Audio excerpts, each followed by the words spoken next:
하고 한번 인사해 볼까요? 은혜 받으십시오. 우리 오늘 이 아침에 하나님께서 우리에게 은혜 주실 줄 믿습니다.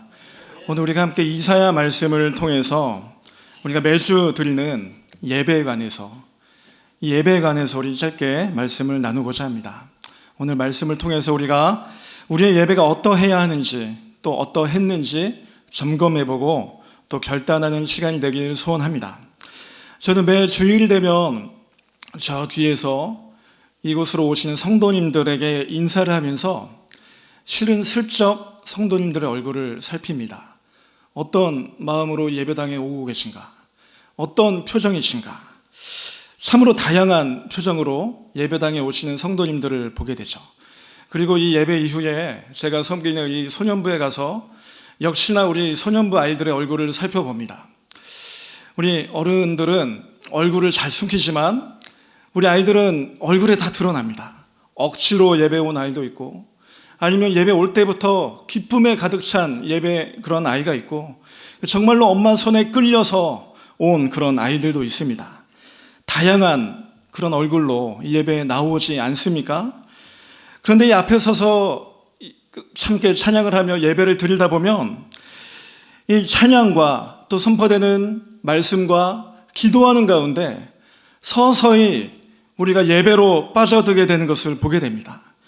이 가운데 임하신 하나님의 임재에 우리의 영혼이 반응하면서 우리가 예배의 감격에 빠지는 그런 모습을 보게 되는 것이죠.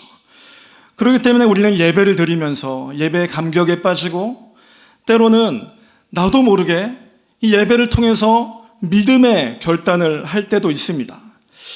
여러분께서 억지로 끌고 오던 여러분의 가족이 또 우리 자녀들이 어느 날 갑자기 그의 믿음이 성장해 있는 걸 우리가 볼 때가 있습니다.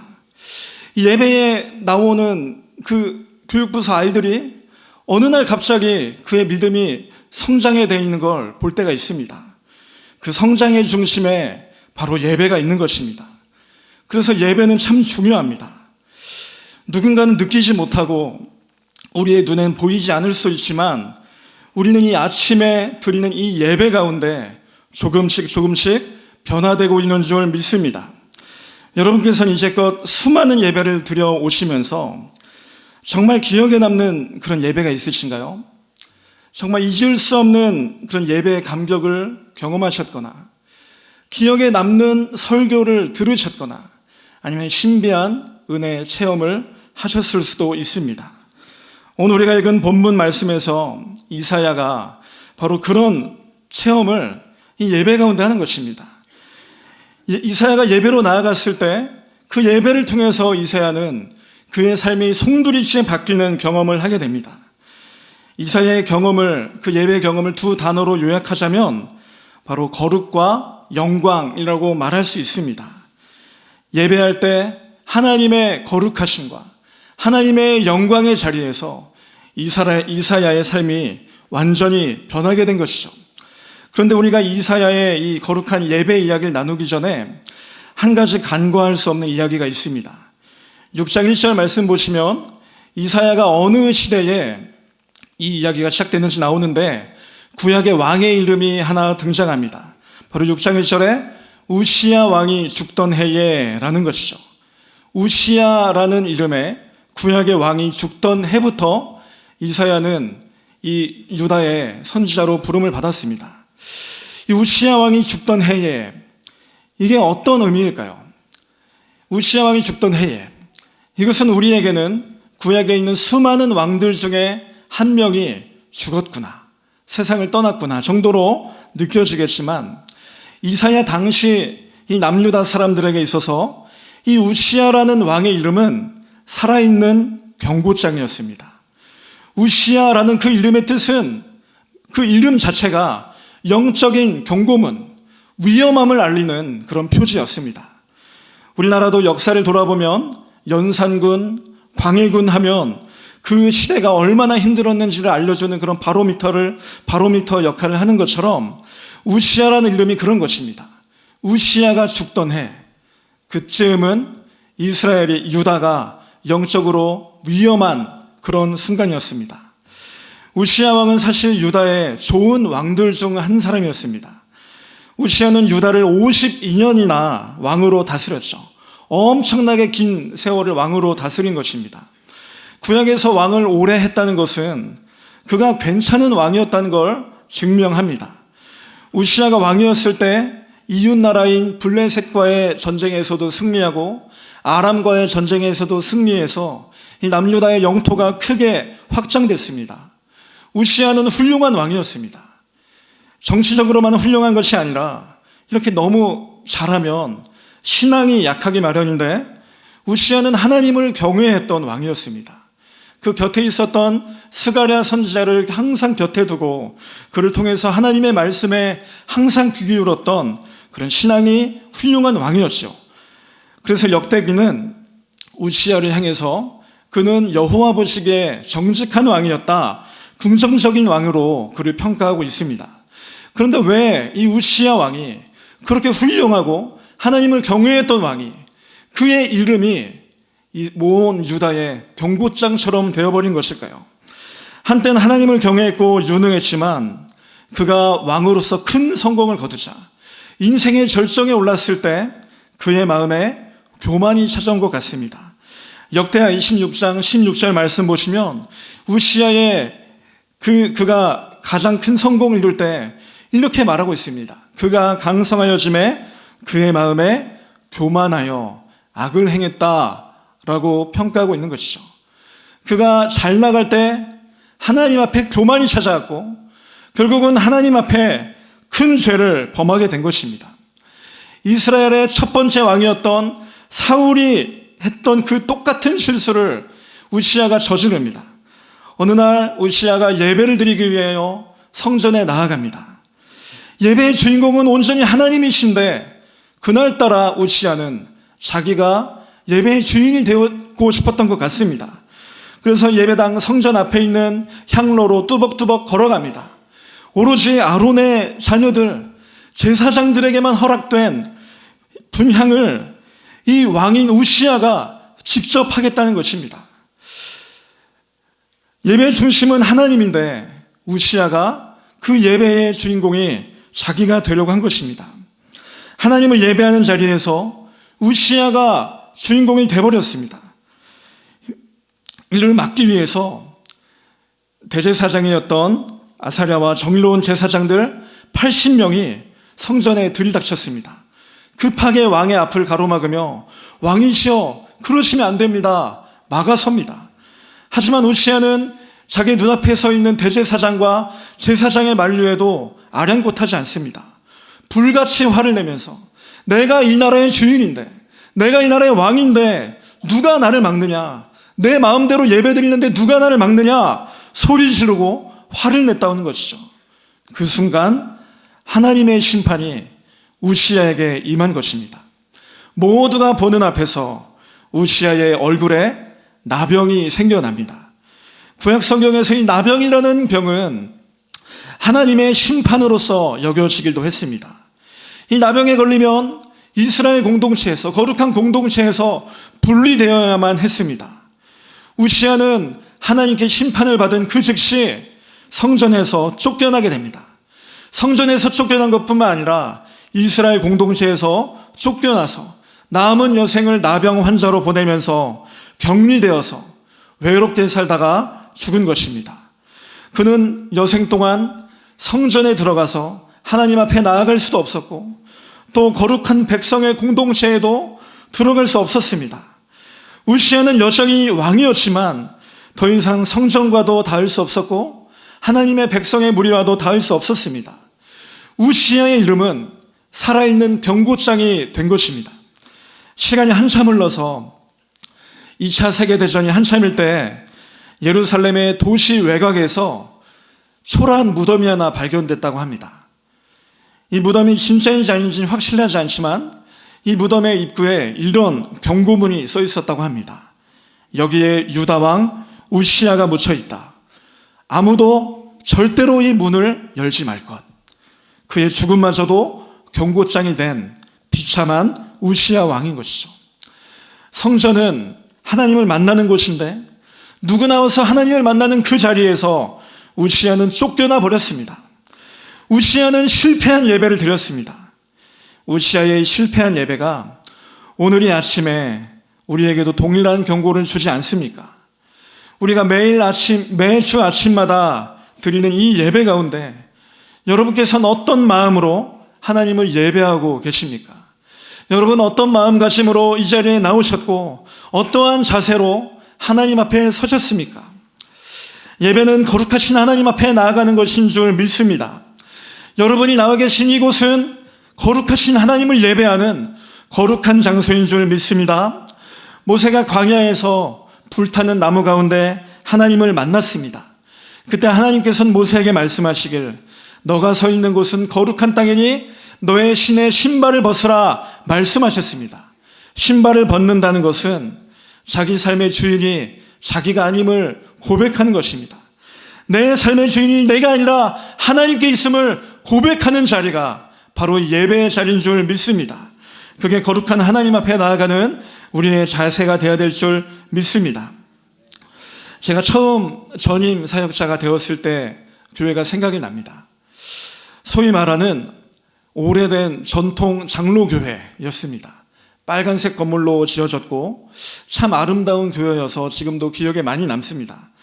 서울에 있었던 교회인데 교회가 서울이 자꾸 발전되다 보니까 예전부터 이 교회 근처에 사시던 분들이 올라가는 집값에 멀리 이사를 가신 거예요. 다 경기도로, 화성시로, 또 일산으로, 또 여기저기로 동서남북으로 이사를 가셨습니다.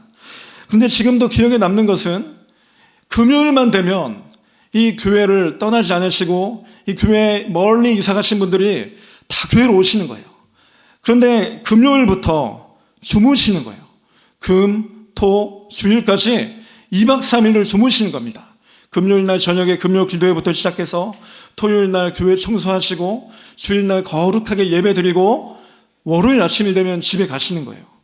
정말 대단하신 분들이 아닙니까?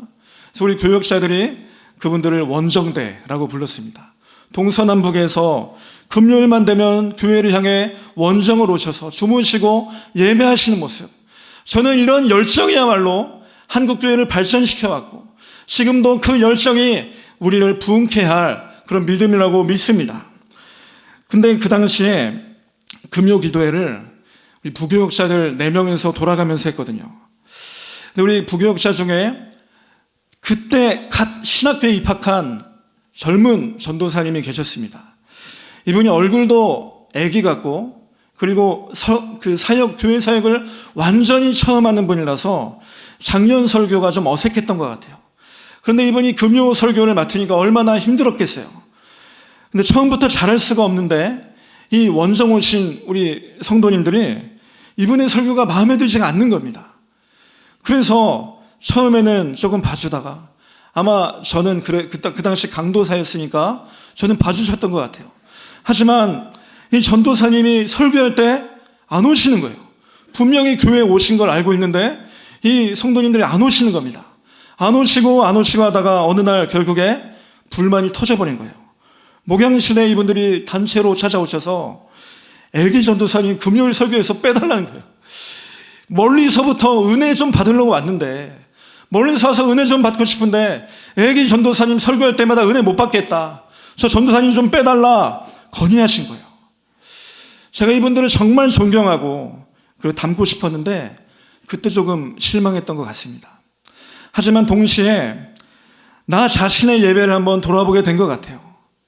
나는 하나님 앞에 어떠한 자세로 예배드리고 있는가? 내가 하나님 앞에 나아갈 때 그 예배는 내가 주인공인가? 하나님이 주인공인가? 여러분의 예배는 어떠하십니까? 이 예배는 거룩하신 하나님 앞에 나아가는 예배여야 되는데 여전히 예배를 드려도 내가 중심이고 내 마음대로 무언가 돼야 되고 내가 원하는 것을 하나님께 아뢰는 시간이 된다면 그것은 주님이 원하시는 예배의 모습이 아닐 뿐더러 주님이 받지 않으시는 예배의 모습일 수도 있습니다. 우시야 왕이 그런 예배의 실패를 경험한 것입니다. 반면에 오늘 본문에서 이사야는 우시야가 실패한 그 똑같은 장소에서 전혀 다른 예배를 경험합니다. 이사야가 6장 1절에서 환상을 마주합니다. 그 환상 중에 어떤 장면을 보게 되는데 이사야가 눈을 들어보니 하나님은 높은 보좌에 앉아 계시고 하나님의 옷자락이 하늘로부터 이 성전 바닥에 닿고 있습니다. 그리고 반짝반짝 빛난 천사들이 이 보좌 앞을 날아다니며 맴돌고 있어요. 이 천사들이 다 같이 입을 모아서 찬양을 하기 시작합니다. 그 찬양의 내용이 어떤 찬양입니까? 우리 다 같이 찬양하는 마음으로 우리 3절 말씀 우리 함께 읽어보기 원합니다. 우리 함께 읽어볼까요? 읽겠습니다. 서로 불러 이르되 거룩하다 거룩하다 거룩하다 만군의 여호와여 그의 영광이 온 땅에 충만하도다 하더라. 아멘. 천사들이 쩌렁쩌렁하며 노래합니다. 하나님은 거룩하시다. 하나님의 영광이 온 땅에 충만하다. 이 천사가 불리울 때 이사야는 바닥이 흔들리는 것을 느꼈고 이사야가 감당할 수 없는 연기가 온 성전에 가득했습니다.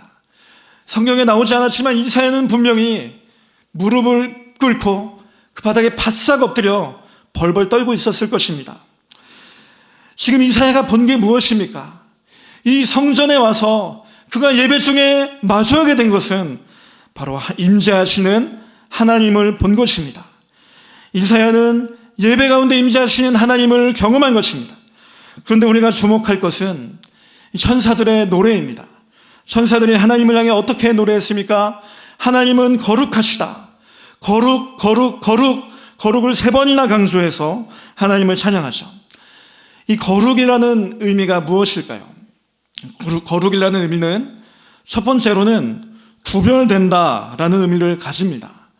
하나님은 거룩하신 분, 하나님은 구별된 분이십니다.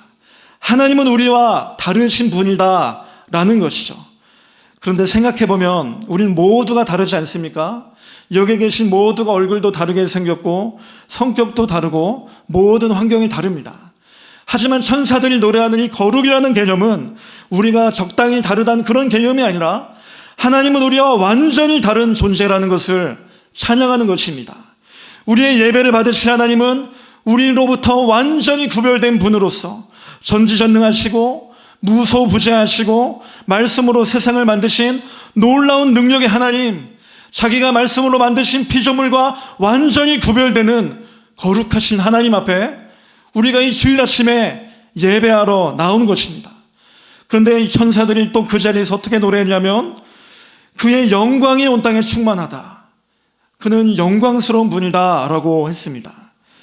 영광이라는 것은 히브리어로 카바드라는 단어인데 이 단어에는 무겁다라는 의미를 가지고 있습니다. 하나님의 영광은 무거운 것입니다. 성전에 가득했던 그 연기가 이 무거움을 표현한 것 같아요. 하나님의 임재는 묵직한 연기처럼 무게감이 있습니다. 솔로몬이 성전을 다 짓고 나서 하나님에게 봉헌했을 때 그 봉헌의 예배 가운데 하나님의 연기가 가득했고 그 예배에 참여했던 모든 사람들이 이 성전에 가득한 연기 앞에서 한 사람도 서 있을 수가 없었다고 성경은 말하고 있습니다. 우리가 이 아침에 이 자리에 나와서 하나님을 예배하는 것은 우리와 완전히 구별되신 하나님 앞에 나아가는 것이고 또 그 무거우신 하나님의 영광 앞에 나아가는 것인 줄 믿습니다. 모든 것과 구별되신 하나님, 그 앞에 나의 주권을 내어드리고 그 무거운 영광 앞에 엎드리는 것, 저는 그것이 예배라고 생각합니다. 우리의 예배가 거룩과 영광의 자리에서 하나님을 깊이 만나는 그런 예배가 되길 주님의 이름으로 축복합니다. 그러면 거룩과 영광 중에 계신 하나님을 만났던 이사야는 어떤 반응을 하게 됐을까요? 우리는 예배 때 하나님을 마주하면 우리는 어떤 모습으로 나아가게 될까요? 이사야의 반응은 5절 말씀에 나와 있습니다. 우리 5절 말씀을 우리 한번 같이 읽어볼까요? 우리 5절 말씀 함께 읽겠습니다. 그때에 내가 말하되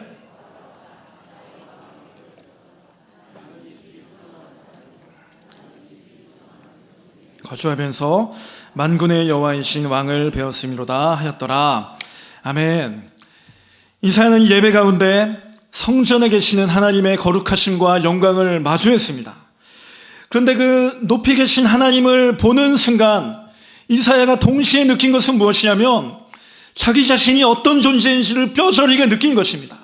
저 찬란하신 하나님의 거룩하심과 영광스러움에 비추어서 자기 자신은 어떤 존재입니까?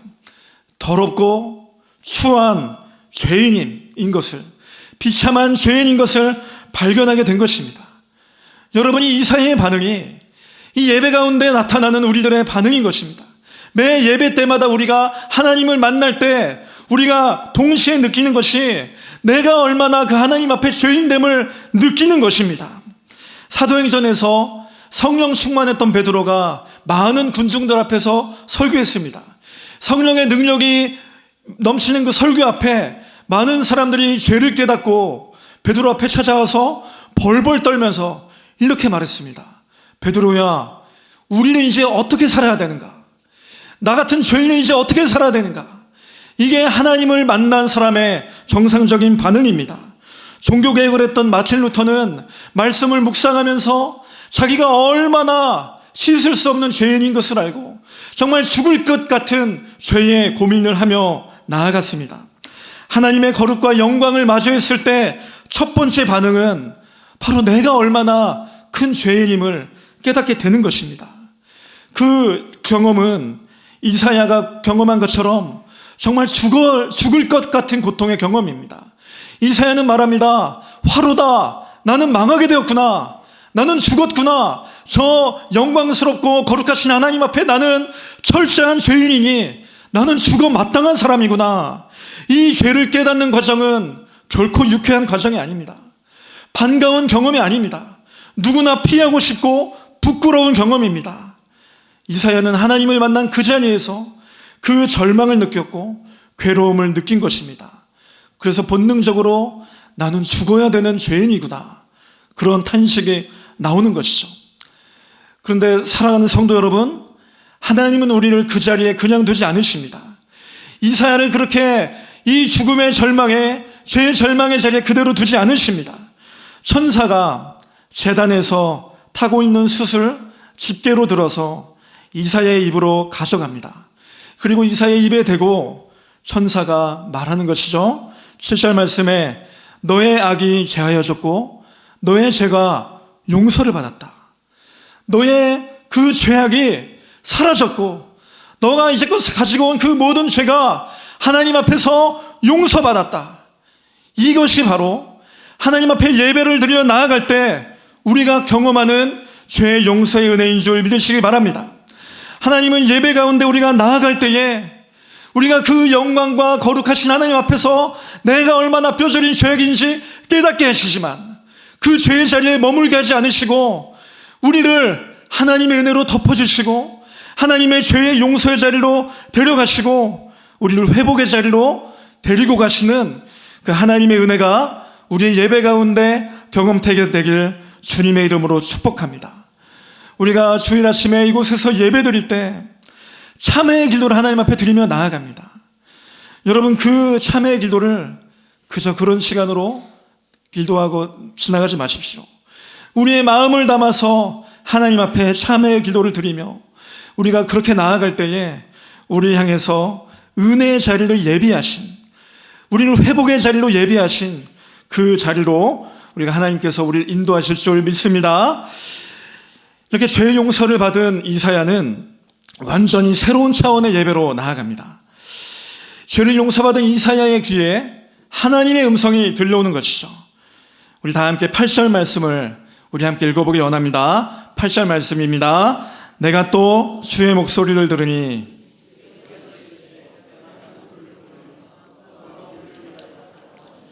그때에 내가 이르되 내가 여기 있나이다 나를 보내소서 하였더니 아멘.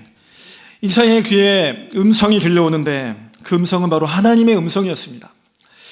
죽을 것 같았다가 하나님이 용서하셔서 은혜를 입은 그 이사야의 귀에 음성이 들려오는데 내가 누구를 보내며 누가 우리를 위하여 갈고, 오늘날도 여전히 하나님 앞에 나아온 그 하나님의 거룩함과 하나님의 영광을 경험하고 또 하나님 앞에서 죄의 용서를 받은 그 사람에게 이 동일한 음성이 들리는 줄 믿습니다.